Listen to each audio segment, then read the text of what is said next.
Fala galera, beleza? Tudo bem com vocês? Eu espero que sim. Finalmente temos acesso aos spoilers do penúltimo capítulo de Jujutsu Kaisen. E hoje eu trago para vocês a tradução e, é claro, com todas as páginas. Em troca, eu só peço a vocês que deixem o like e se inscrevam no canal. Sem mais delongas, vamos para o capítulo. Eu sou um homem justo. E é uma oferta justa. O capítulo começa apresentando Mei Mei em um local desconhecido. A nota do editor no início do capítulo é: em uma certa loja de doces, em uma certa esquina de uma rua.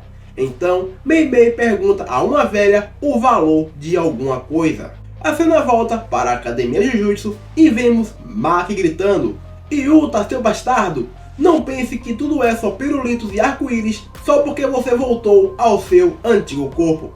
Megumi, surpreso? Maki-san? E Maki pergunta para ele: e aí, Megumi, como você está se sentindo? Megumi responde dizendo que está um pouco confuso e questiona se tudo isso é culpa do vazio infinito. Então, ele diz que gostaria de se desculpar adequadamente com todos. Maki então diz que mais tarde ele pode fazer isso e que também ele não precisa se desculpar por coisa alguma. E Yuta diz que tem coisas pelas quais ele quer se desculpar. Porém, Kusakabe interrompe e diz que tudo isso é porque Gojo não matou Itadori logo no começo, e que Itadori foi só uma vítima do terrorista Kenjaku.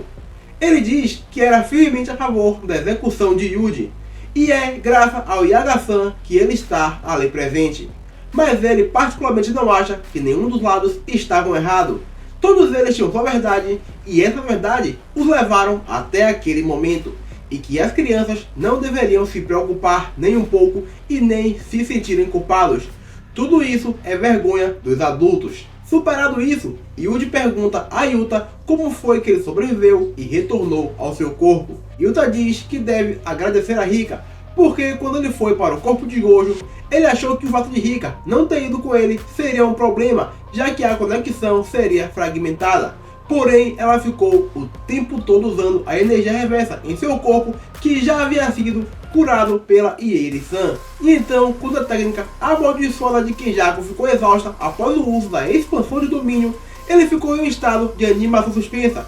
Porém, quando ele se reconectou ao seu baú externo de técnicas, ele conseguiu voltar para o seu corpo. Mei Mei diz que houve um erro de cálculo durante o uso da técnica de Kenjaku.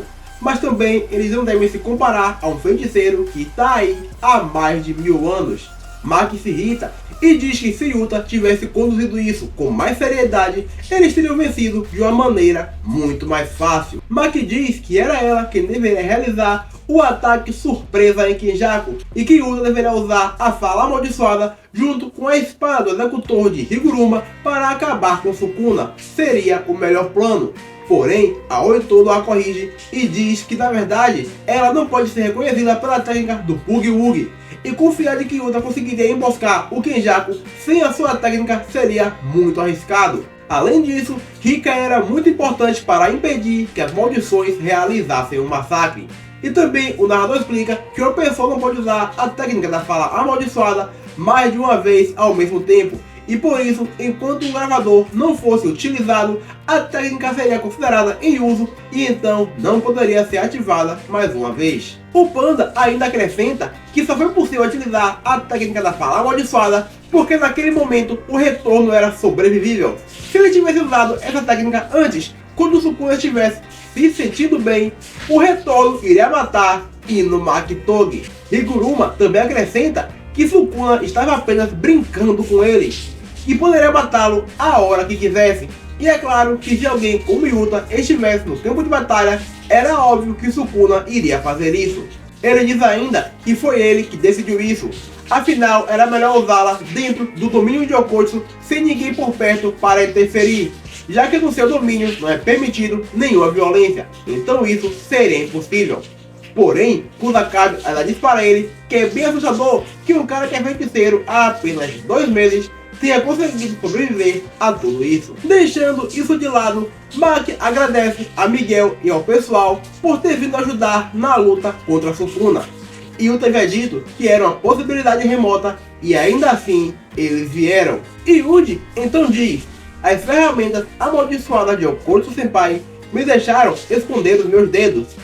Maki diz que ele poderia ter feito isso utilizando luvas.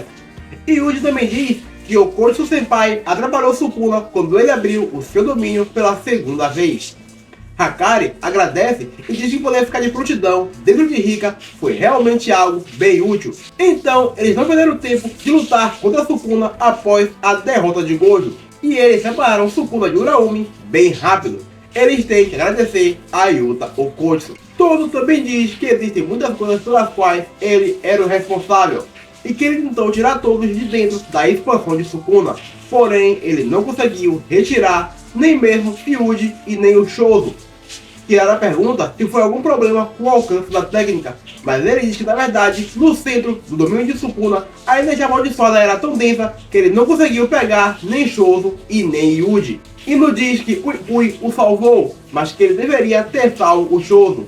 Yuji diz que não é culpa dele, afinal se Shozo tivesse sido salvo, ele acabaria sendo morto. De alguma maneira, alguém iria morrer. Miwa diz que ficou aterrorizada e que não saberia o que fazer se fosse ela a ter sido salva. E Miwa diz que na verdade ela não participou de luta alguma e que ela sabia que o Kusakabe iria se opor. Hakari diz que gostaria de ajudar na luta contra o Sukuna assim que acabasse contra Uraumi. Eles eram fortes demais. A Nobara diz que estava dormindo o tempo todo, então não tem nada a falar. Ui já se intromete e diz que todos eles têm um pouquinho para compartilhar. Porém, ninguém pode negar que ele na verdade foi o MVP de toda a luta contra a Sukuna.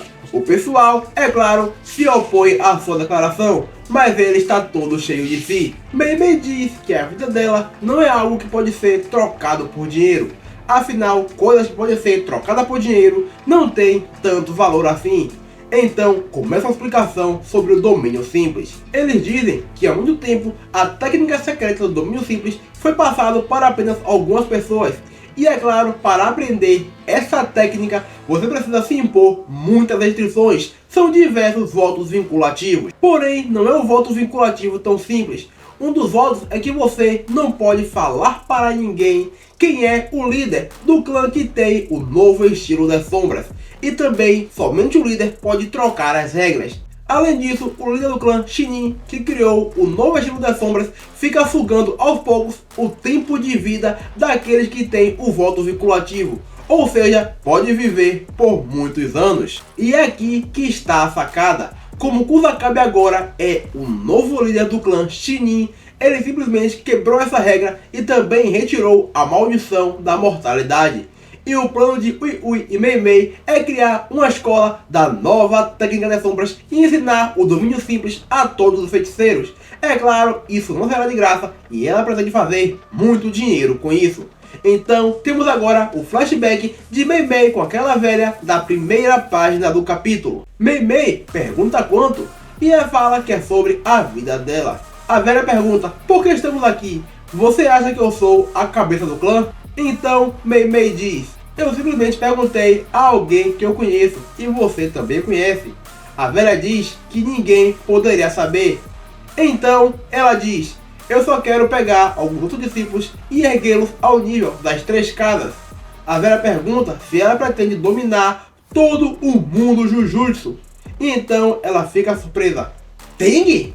Mei continua: deve ter custado muitos anos, até mesmo sugando a vida dos discípulos, para poder ter essa visão, não é?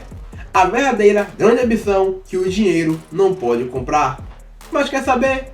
Existem muitas coisas que é mais preciosa que o dinheiro. E você não pode proteger tudo aquilo que você gosta sem dinheiro. Existem muitos feiticeiros que teriam sobrevivido se eles não tivessem preso pelo domínio simples. Se a família Zenin cair e então o clã Kamo e o clã Gojo se enfrentarem, haverá um grande show. E então acima deles quem irá surgir é o nome do meu irmão. E isso vai acontecer. Na última cena nós vemos sangue no chão. Ou seja, Mei matou aquela velha. Basicamente, o que ela quis dizer é que graças a Ui, todos aqueles estudantes conseguiram aprender o domínio reverso de maneira rápida. Enfim galera, esse foi o fim do capítulo, sem pausa na próxima semana. E bom, como eu disse a vocês, não esquece, deixa aquele like, se inscreve no canal, Daqui a pouco trarei o capítulo narrado com todas as falas e em alta qualidade. Então, infelizmente por agora, eu fico por aqui e que Deus abençoe a todos vocês.